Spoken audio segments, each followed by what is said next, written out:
코로나19로 문화계 전반이 침체됐는데요. 기독문화계는 어땠을까요? 올 한 해 기독문화계를 되돌아봤습니다. 세계 곳곳에서 일어나는 선한 소식을 전하는 구TV 글로벌 선교방송단 11기 위촉식이 온라인 생중계로 열렸습니다. 다일 공동체 밥퍼 나눔 운동본부가 소외된 이웃들의 따뜻한 겨울나기를 돕기 위해 사랑의 월동 키트를 나눴습니다. 이른바 집콕이 일상이 되면서 가족과의 건강한 대화와 홀로 기도에 집중할 수 있도록 돕는 책이 출간됐습니다.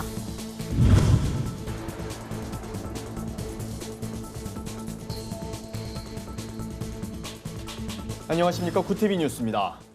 코로나19로 공연예술문화계가 직격탄을 맞았습니다. 기독문화계도 예외는 아니었는데요. 그럼에도 기독문화의 저변을 넓히기 위한 노력들은 그 어느 때보다 활발한 한 해였습니다. 최상경 기자가 올 한 해 기독문화계를 결산해봤습니다. 올해 기독문화계를 관통한 최고의 이슈는 코로나19였습니다. 최근 몇 년간 뮤지컬이라는 장르를 통해 두각을 보이던 기독공연계도 코로나19 확산으로 조기 폐막하거나 취소하는 작품이 잇따랐습니다. 이런 가운데 비대면 방식으로 관객들과 소통을 이어가고자 했던 몇 작품들의 악전고투가 눈에 띕니다. 기독 뮤지컬 스테디셀러인 철로 역정을 비롯해 평양 마켓 등이 유튜브를 통해 관객들과 만났고, 복음 뮤지컬로 문화예술 선교 사역을 펼치고 있는 광야 아트센터는 복음 뮤지컬 언택트 집회를 새롭게 시도했습니다. 영화계는 코로나19로 더 어려운 시기를 보냈습니다. 김상철 감독의 신작 부활 그 증거만 2만 관객을 넘었을 뿐 사실상 영화 제작과 배급이 멈춘 상태입니다. 예년만큼 활발하게 이 관객들을 만날 수 있는 일들이 좀 적다 보니까 상영했던 편수도 좀 적었고요. 11월, 12월 되면 기독교 영화들도 많이 나오고 또 단체 관람들, 전도를 위해서도 극장에 많이 오셨는데 올해는 저희도 많이 관객들이 줄었던 것들을 현장에서 경험할 수 있는 한 해였습니다. 그럼에도 새 활로를 모색하기 위한 기독문화계의 움직임은 그 어느 때보다 활발했습니다. 기독교 가치관을 담은 콘텐츠들이 등장하기 시작했고, 골목교회 위러브, 카우치 워십 등 다양한 주제를 다룬 기독교 콘텐츠와 유튜브 채널들이 생겨났습니다. 특히 유튜브는 기독문화계의 새로운 흐름으로 주목받았습니다. 문화선교연구원 백강훈 원장은 유튜브 동영상 플랫폼 등에서 기독교적 가치를 지향하는 온라인 콘텐츠들이 활발하게 생성되고 있는 것은 고무적인 현상이라며 기독문화계가 디지털 소통 역량을 강화해야 하는 과제를 안았다고 강조했습니다. 관객과 소통하는 그런 콘텐츠들을 개발하지 않으면 기독 콘텐츠들이 굉장히 여전히 어려울 거라는 생각이 들고요. 그 점에서 디지털이 가지고 있는 상호작용성을 염두하는 그런 온라인 콘텐츠를 개발을 해야 된다고 말씀드립니다. 코로나19라는 악재 속에서도 비대면 소통과 콘텐츠 제작 등으로 새로운 돌파구를 모색했던 기독문화계. 위기 가운데 다양한 시도가 빛난 한 해였습니다. 구TV 뉴스 최상경입니다. 세계 곳곳에서 일어나는 선한 소식을 전하는 구TV 글로벌 선교 방송단이 출범 4년여 만에 11기를 맞았습니다. 2,400명에 달하는 11기 위촉식은 코로나19를 감안해 온라인 생중계로 열렸는데요. 온라인 참석자들은 실시간 채팅으로 미디어 선교에 헌신하겠다는 포부를 밝혔습니다. 진은희 기자가 취재했습니다. 세계 곳곳에 숨겨진 선한 소식을 전하는 구TV 글로벌 선교 방송단이 출범 4년여 만에 11기를 맞았습니다. 17일 열린 위촉식은 코로나19로 인해 소수의 인원만 참석한 채 온라인으로 생중계됐습니다. 이날 위촉된 11기 글방단은 모두 2,300여 명. 이로써 모두 2만 4천 명이 넘는 글방단이 세계 곳곳에서 일어나는 선한 소식을 구TV를 통해 전하게 됩니다. 온라인으로 참여한 11기 글방단 기자들은 실시간 댓글로 감사의 인사를 전하는 한편 미디어 선교 사역을 성실히 감당하겠다고 다짐했습니다. 코로나 팬데믹 상황에서 모두가 힘이 들 텐데 특히 많은 교회들이 어려움에 그 무너진 예배를 회복시키고 열방을 향한 하나님의 마음을 전하는 미디어 선교사라는 자부심으로 최선을 다하는 11기 교회 기자가 되도록 노력하겠습니다. 구TV 김명전 대표이사는 복음 전파 사역에 동참해준 글방단에 감사 인사를 전하며 복음의 전사라는 마음으로 글로벌 선교 방송단원의 역할을 다해줄 것을 당부했습니다. 설교를 전한 여의도 제일교회 박대준 목사는 코로나19로 어려운 시기에 하나님의 역사하심을 잘 증거하는 기자가 되달라고 격려했습니다. 얼마나 어려울 때입니까? 지금 많은 사람들이 신음하고 아파하고 점점 더 짙어가는 코로나의 그림자 속에 하나님께서 어떻게 역사하고 계시는지 그것을 찾아내고 그것을 발견하고 그 소식을 전하는 겁니다. 위촉식에서는 글방 단원 중 꾸준하게 활동해온 단원들을 초청해 우수기자로 선정했습니다. 자기가 취재한 기사가 글로 나갈 때 그 기쁨은 이루 말할 수가 없습니다. 한국교회의 연합과 일치를 위해서 지역사회와 섬기는 교회의 빛과 소금이 되었으면 합니다. 김정숙 교회 기자는 글방단을 대표해 기자로서 활동하며 느꼈던 감동적인 순간을 함께 나눴습니다. 그 뉴스를 보고 그 기사를 읽고 난 후 후원을 하시겠다는 분들이 생기셨을 때 그 어려운 어려운 생활고에 시달리시는 분들이 도움을 받을 수 있으셨을 때 그때 가장 감동을 받았고 글로벌 선교 방송단이 취재한 기사는 구티비 뉴스와 인터넷 데일리 굿뉴스, 주간신문 위클리 굿뉴스를 통해 국내는 물론 세계 곳곳에 보도됩니다. 구티비 뉴스 진은입니다. 날씨가 추워질수록 취약계층의 삶은 어렵기 마련입니다. 특히 올해는 코로나19 재확산까지 겹쳐 겨울나기가 쉽지 않을 것으로 보이는데요. 다일공동체 밥퍼나눔 운동본부가 성탄절을 앞두고 소외된 이웃들에게 방한용품과 생필품을 담은 월동키트를 전달했습니다. 박지연 기자가 취재했습니다. 성탄 분위기가 물씬 느껴졌던 길거리가 올해는 코로나19로 한산해졌지만 봉사자들의 손길은 분주합니다. 추운 날씨에도 이웃들에게 그리스도의 사랑을 전할 생각에 표정은 밝기만 합니다. 다일공동체 밥퍼나눔 운동본부는 성탄의 기쁨을 함께 나누고 취약계층의 따뜻한 겨울나기를 돕기 위해 사랑의 월동키트를 제작했습니다. 패딩 점퍼, 내복, 목도리 등 방한용품과 생필품이 담긴 월동키트는 연말까지 2,500여 명의 소외된 이웃들에게 전달될 예정입니다. 우리 주변에도 뭐 혼자 계신 분 없나? 확인해서 한번 찾아가서 문도 드리고 작은 선물 나누시면 그게 진정한 성탄의 의미가 되겠습니다. 다일공동체는 거동이 불편한 이웃을 위해 월동키트를 직접 전달하고 찬양으로 위로하는 시간을 가졌습니다.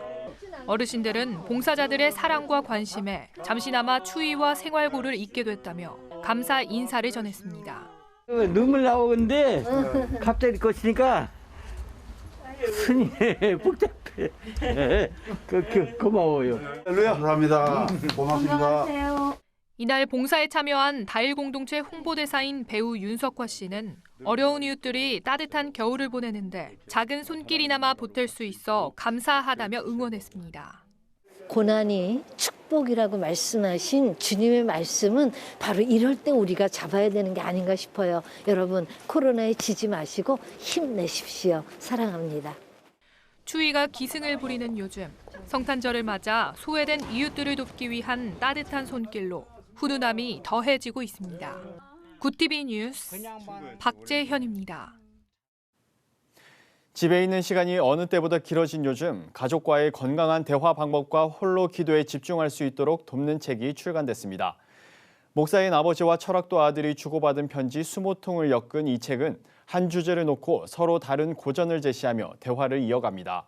아버지와 아들만이 주고받을 수 있는 사소한 일상은 고전을 신학과 철학적 시각에서 읽어가는 부담을 덜어줍니다. 아버지 김기현 목사는 이 책이 마중물이 돼 많은 부모와 자녀들의 대화가 자연스러워지고 편지도 주고받기를 기대한다고 전했습니다. 비대면 시대에 만나지 않고도 전도할 수 있도록 돕는 책이 나왔습니다. 돋보기 기도라는 독특한 기도 방식으로 응답받은 간증을 통해 복음을 전합니다.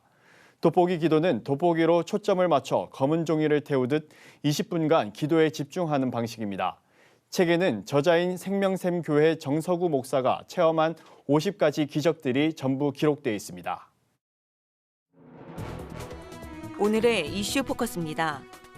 정부가 코로나19 백신을 도입하기 위해 얀센과 화이자와는 이달 중에 모더나와는 새해 1월을 목표로 각각 계약 체결을 추진한다고 밝혔습니다.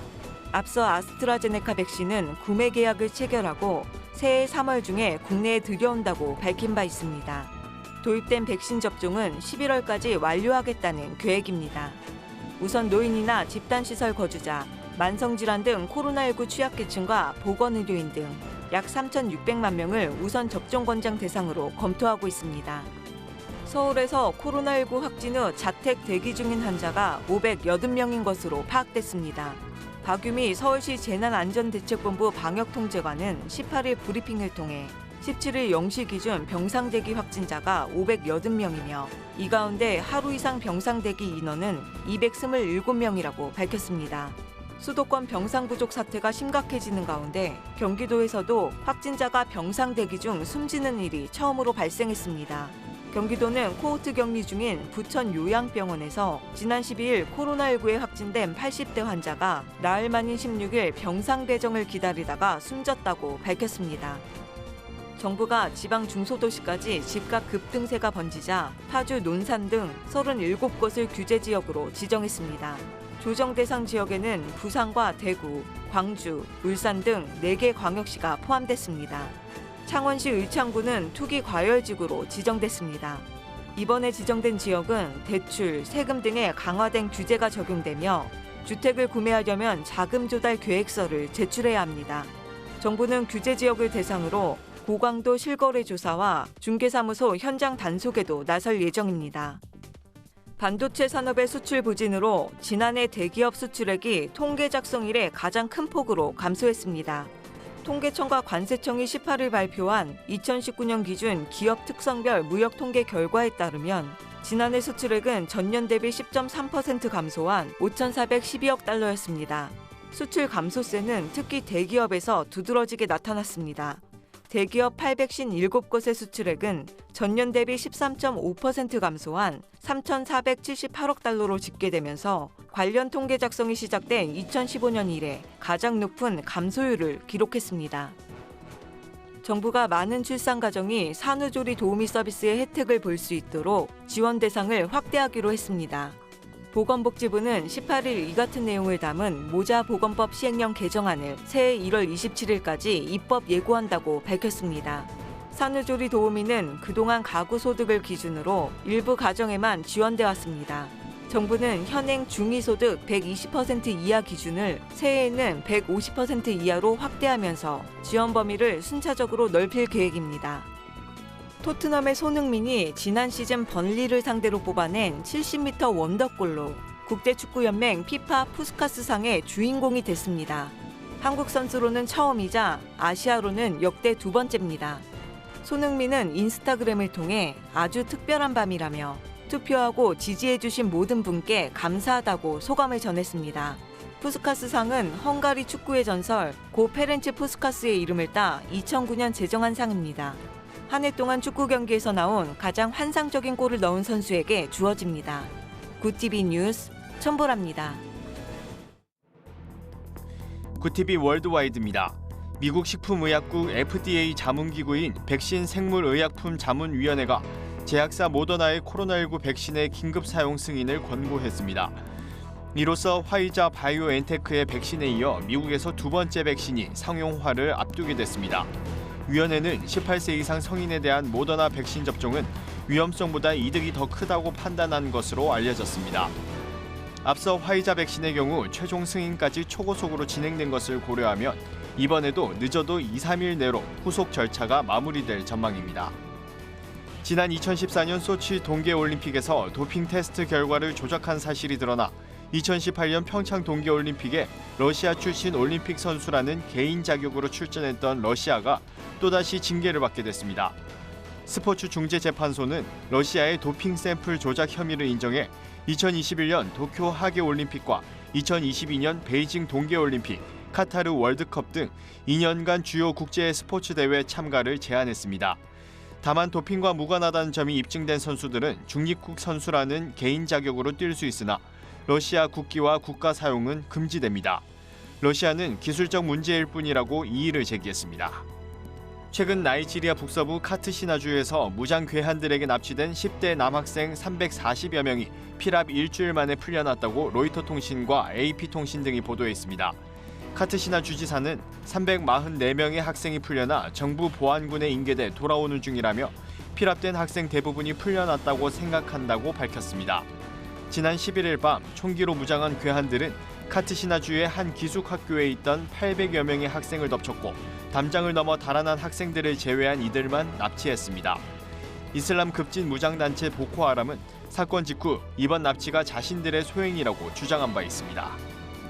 세계 최대 음악 스트리밍 업체인 스포티파이가 현지 시간 17일 내년 상반기에 한국 서비스를 시작한다는 입장을 밝혔습니다. 스포티파이는 한국 지사 스포티파이 코리아를 지난 1월 설립한 뒤 국내 온라인 광고 대행사를 선정하고 SNS 계정을 만드는 등 서비스 개시를 준비해온 것으로 알려졌습니다. 스포티파이는 올해 6월 기준으로 전 세계 사용자가 2억 9,900만 명에 이르며 유료 구독자는 1억 3,800만 명에 달하는 세계 최대 규모의 음원 스트리밍 서비스입니다. 중국의 태극권이 유네스코 인류 무형유산에 등재됐습니다. 이번 추가 등재로 중국은 총 42건을 보유한 세계 최대 유네스코 무형문화유산국이 됐습니다. 중국 관용 매체들은 태극권이 성별과 나이, 직업에 상관없이 건강한 신체를 만드는 수련법으로 중화민족의 문화유전자를 그대로 전승하고 있다고 보도했습니다. 또 중화민족의 혁신을 보여주고 중화문화의 국제적 영향력을 제고함과 동시에 문명 교류에 있어 중요한 의의가 있다고 주장했습니다. 구티비 뉴스 오현근입니다. 글로벌 선교 방송단과 함께하는 교계 소식을 박은결 기자가 보도합니다. 사단법인 한국요양선교회가 구티비와 미디어를 활용한 요양선교 사역에 협력하기로 했습니다. 양 기관은 18일 업무 협약을 맺고 고령화 사회를 맞아 요양선교에 집중하는 한편 한국교회 부흥을 위해 동역해 나가기로 했습니다. 선교회 측은 이날 구티비 글로벌 선교방송단 기관기자로 등록하고 선한 소식을 전하는 데 힘을 모으기로 했습니다. 신동선 회장은 이 자리까지 인도해 주신 하나님께 감사드린다며 선교와 존중의 정신으로 협력하는 양 기관이 됐으면 좋겠다고 전했습니다. 한동 UBF 신동선 교회 기자가 보내온 소식입니다. 포항중앙교회가 17일 사랑의 연탄 나누기 행사를 진행했습니다. 교회는 1,500만 원 상당의 연탄 2만 장을 어려운 이웃에게 전달했습니다. 이날 연탄 나누기 행사에서는 60여 명의 교인이 참여해 송도동 일대 4가정에 각각 연탄 300장씩 1,200장과 귤 한 박스를 직접 나눴습니다. 이어 18,800장의 연탄은 포항 연탄은행에 기부했습니다. 손병렬 목사는 교인들의 작은 정성이 코로나19 사태 속 겨울을 나는 여러분들에게 힘이 되길 바란다고 격려했습니다. 복음의 전함의 온라인 연합 찬양 예배 유튜브 콘텐츠에 5만 8천여 명이 참여해 1억 8천여만 원을 후원하는 기록이 나왔습니다. 복음의 전함 측은 지난 13일 저녁에 있었던 대한민국 방방곡곡 복음 심기 캠페인 선포 및 연합 찬양 예배 프레이즈 게더링에서 이같이 집계됐다고 18일 밝혔습니다. 고정민 이사장은 후원된 금액은 전액 전국 복음 광고 버스와 택시 운행을 위해 사용된다고 설명했습니다. 크리스마스 이브, 선교사들을 위로하는 온라인 콘서트가 진행됩니다. 개원대학교회와 세종안교회, 드림라이프 클래식, 스쿨 임팩트 등이 주최하는 이번 온라인 콘서트는 오는 24일 오후 7시 30분에 유튜브 계정 선교사를 위한 콘서트와 마이크 잡스 TV를 통해 생중계됩니다. 콘서트는 유정현 드림라이프 클래식 대표의 사회로 진행되며 CCM 가수와 클래식 연주자들이 출연해 성탄의 기쁨을 전할 예정입니다. 구티비 뉴스 박은결입니다. 지난 한 해 코로나19로 문화계 전반이 침체됐지만 교계에선 비대면 콘텐츠 개발을 위한 노력이 이어져 왔는데요. 집에 있는 시간이 길어진 요즘 가족들이 함께 모여 다양한 기도 콘텐츠를 감상해보는 건 어떨까요? 이상으로 뉴스를 마칩니다. 오늘도 함께해 주신 여러분 고맙습니다.